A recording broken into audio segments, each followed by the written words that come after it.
안녕하세요. 금융 읽어주는 여자 천덩입니다. 자, 오늘은 여러분 부동산에 대해서 얘기를 해볼 거예요. 부동산 얘기만 하면은 스트레스야, 그죠? 많은 분들이 이미 해석을 많이 해주시기도 했고 전망 분석도 많이 해주시기도 했는데 저는 전월세 상한제와 월세 계산법에 대해서 자세하게 해석을 해드리도록 하겠습니다. 제가 봤을 때 헷갈리는 부분들을 좀 설명을 드릴게요. 여러분, 이게 쉬운 것 같지만 정확하게 알고 가셔야 돼요. 이거 대충 알고 넘어가면 큰일 날 수도 있더라고요. 먼저 전월세 상한제가 무엇인고 하니 이건 많이들 들어보셨어요. 그래요, 뭐 5% 넘기면 안 된다, 뭐 그런 거예요. 전세와 월세 인상률을 제한을 한다는 것인데 5% 이내로 제한을 하는 것입니다. 전세금, 월세금은 5% 넘게 올리지 못해요. 전세, 월세 이런 거 언제 올리는데? 매년 올라가는 건가? 보통은 계약이 만기가 돼서 계약을 연장을 할 때, 재계약할 때죠. 지금 존속 중인 이 전세 월세 금액 대비 5%까지만 올릴 수가 있습니다. 5%까지 올릴 수 있는 거고요. 뭐 동결해도 상관없고 뭐 2, 3%만 올려도 괜찮아요. 근데 이제 이런 임차 계약을 1년 단위로 할 수도 있잖아요. 그럼 1년에 5% 올리는 건가? 이게 논쟁의 여지가 되게 많았는데 그래서 국토부에서 보도자료까지 냈습니다. 결론적으로 1년씩 계약을 하더라도 계약 기간은 2년의 효력으로 보고요. 그래서 임대료 상승은 2년에 5%까지 증액 가능하다라고 보시면 됩니다. 제가 어느 커뮤니티에서 굉장히 활발하게 올라오는 글들을 봤어요. 전월세 상한제가 임대사업자로 등록한 주택에만 해당이 된다. 그래서 이번에 임대사업자로 등록을 하게 되면 임대사업자를 등록한 후에 재계약하는 거는 최초 계약이기 때문에 전세 월세 금액을 집주인 마음대로 정할 수 있다. 5% 상한은 그 다음 갱신해서 하면 된다. 뭐 이런 글들을 봤어요. 그래서 제가 조금 이상해서 국토부의 민간임대정책과에 전화를 해서 물어봤어요. 그랬더니 이번 7월 30일에 정책이 변경되기 전에는 그게 맞았대요. 이전에도 전월세 상한제는 존재를 했었거든요. 이번에 갑자기 생긴 건 아니에요. 이전에는 임대사업자들에게만 전월세 상한제가 적용이 됐었는데 이번 개정 후에는 임대사업자든 그냥 개인, 일반 주택이든 똑같이 재계약 시 5% 상한제를 적용을 하는 거라고 합니다. 그래서 임대사업자고 임대사업자로 언제 등록을 했는지 뭐 이런 거랑 다 상관이 없이 5% 상한룰은 똑같이 적용이 된다고 합니다. 그래서 오해가 없으시길 바래요. 자, 재계약할 때 이제 5%까지 올릴 수가 있어요. 그렇지만 신규 계약을 하실 때에는 새로운 세입자를 구할 때 이때는 그냥 시세에 맞게 거래를 하시면 됩니다. 전세금을 좀 올리고 싶은데 재계약 안 하고 계약 종료하면 되는 거 아닌가? 여기에서 또 우리가 법이 하나 또 있습니다. 계약 갱신 청구권. 자, 전세 월세 계약 만기가 다가와요. 그래서 연장을 하기로 했어요. 그럼 세입자가 원한다면 2년 더 살 수가 있어요. 그러면 이제 집주인은 계산합니다. 이번에 연장을 해야 되는데 집값은 너무 많이 올랐는데 5%까지밖에 못 올려? 그럼 이제 월세 또는 반전세로 바꾸는 걸 고려합니다. 자, 이 월세도 그냥 바꾸면 안 되고요. 다 규정이 내려왔습니다. 일단은 기존 세입자가 동의하지 않으면 불가능합니다. Nope. 하지만 세입자가 동의를 하게 되면 월세 또는 반전세로 변경을 할 수가 있습니다. 월세로 변경을 할 때 집주인이 제시한 월세 금액이 마음에 든다든지 목돈이 필요하다든지 아니면 뭐 월세 소득공제 혜택도 있으니까 여러 가지 생각해서 동의를 하는 경우도 있죠. 월세라고 무조건 안 좋은 건 또 아니거든요. 각각의 장단점이 있으니까 그거를 비교를 해서 본인이 선택을 하시게 될 텐데요. 자, 전세에서 월세로 전환을 할 때 계산을 해보도록 하겠습니다. 이건 집주인 마음대로 결정을 하는 게 아니고요. 법에서 정해준 기준이 있습니다. 이 전세로 있다가 전세금의 전부 또는 일부를 월세로 바꾸게 되면 한국은행에서 공시한 기준금리에 2.0%를 더한 거랑 그리고 그냥 10%랑 이 둘 중에서 낮은 거로 선택을 해서 그 이하로 받으실 수가 있습니다. 뭐 비교할 것도 없죠. 10%가 웬 말이야? 지금 금리가 많이 내려갔어요. 그래서 지금 기준금리가 0.5%고요. 그리고 2%를 더하면 2.5%가 월세가 되는 겁니다. 예로 들어서 1억 보증금을 월세로 바꾼다. 그러면 1억에 2.5%를 곱하고 이거는 연단이니까 12개월로 나누면 약 20만 9천 원이 됩니다. 뭐 또 다른 예로 만약에 전세가 3억 5천인데 보증금 5천에 월세로 바꾸려고 한다. 그럼 3억을 월세로 바꿔야 되니까 2.5%를 곱하면 보증금 5천에 62만 5천 원이 월세가 되는 겁니다. 이제 집주인과 세입자가 이 금액 이하로 협의를 해서 계약을 하면 되는데요. 이 금액 넘어서는 계약을 할 수가 없다는 점.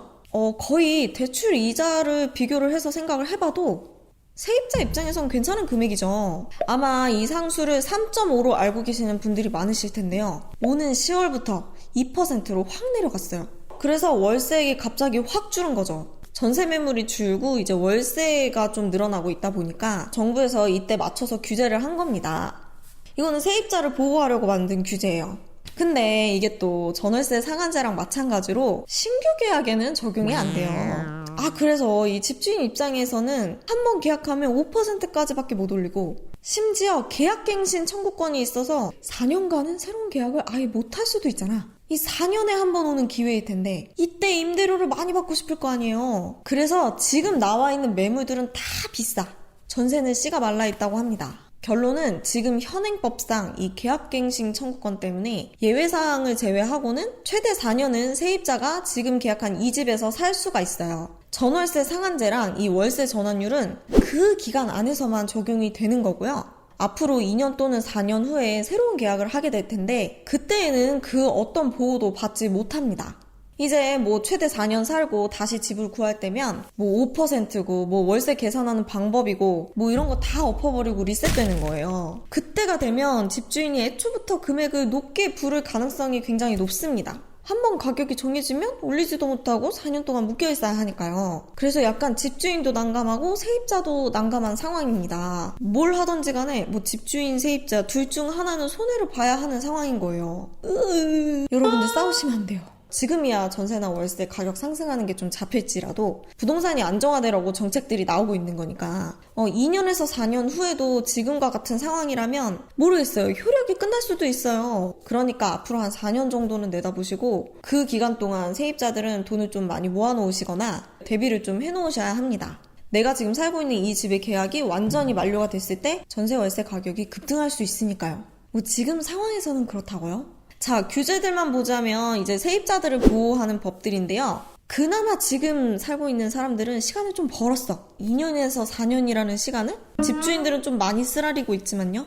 근데 이제 문제는 지금 이제 전세나 월세집을 구해야 되는 사람들이 진짜 답이 없다고 하더라고요. 신혼부부들이나 이제 독립해서 나오는 사람들은 지금 난 집주인도 아니고 아직 세입자도 아닌데 아무런 혜택을 받지를 못하고 있는 거예요.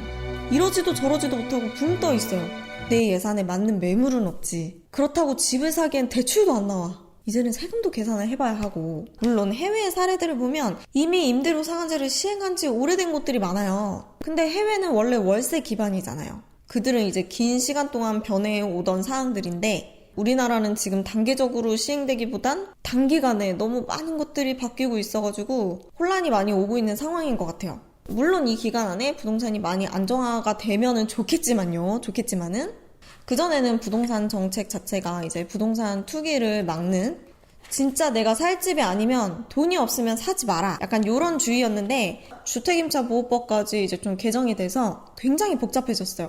이번에 법이 너무 바뀌어서 진짜 헷갈리잖아요. 그런 거 궁금하신 거 있으시면 국토부나 국세청 쪽으로 연락을 해서 기관에다가 문의를 하시는 게 가장 그래도 정확해요. 제가 국토부에 2번을 전화했는데 근데 전화를 할 때 여러분 이게 질문을 잘해야 돼요. 상담해 주시는 분이 제 질문의 요지를 제대로 파악을 못 하잖아요? 그러면 이런 대답이 들어옵니다. 그건 제가 잘 모르겠습니다. 임대사업자는 제가 잘 모르겠습니다. 그럼 누가 할까요? 질문을 잘 하셔야지 내가 원하는 대답을 들을 수가 있어요. 그래서 이런 거는 공부를 하시고 이제 질문한 내용들을 잘 정리해서 전화를 하시는 게 여러분들의 시간을 아끼실 수가 있습니다. 전화해서 원하는 대답 받는 것도 능력이더라. 아니면 홈페이지 들어가시면 요즘엔 백문백답이나 뭐 해설집 이런 게 잘 나와 있거든요. 그거 제가 더보기에 링크를 넣어 놓을 테니까 그거 한번 참고를 해주시고 언젠간 또 내 집 마련의 꿈을 갖고 계시는 분들이 대부분이잖아요. 그래서 부동산 관련된 정책들은 계속해서 잘 보시면 좋을 것 같고요. 또 가볍게 제가 추천을 드리는 책이 있는데 이게 6월 17일, 7월 10일 날 부동산 정책 좀 크게 바뀐 게 있잖아요. 그거를 반영을 해서 나온 책이에요. 이건 제가 9월 초쯤에 받은 책인데 제가 책 선물이 되게 많이 와요. 감사하게도. 굉장히 쉽게 적혀져 있고 이제 아파트를 구입을 하는 방법에 대해서 나와 있어요. 요즘 시대에 아파트 어떻게 구하면 될 것인지에 대한 거. 그래서 약간 이런 정책이 반영되어 있는 책들을 한번 읽어보시는 것도 좋으실 것 같습니다. 앞으로 어떻게 부동산 시장이 돌아갈지는 계속해서 지켜봐야 될 것 같습니다. 부작용이 생기면 뭐 향후에 또 다른 정책들이 추가되지 않을까 싶어요. 그래서 결론은 전세를 살아야 될까? 월세로 살아야 되나? 지금 집을 사야 하는 걸까? 저도 모르겠습니다. 제3다. 아, 배고프네.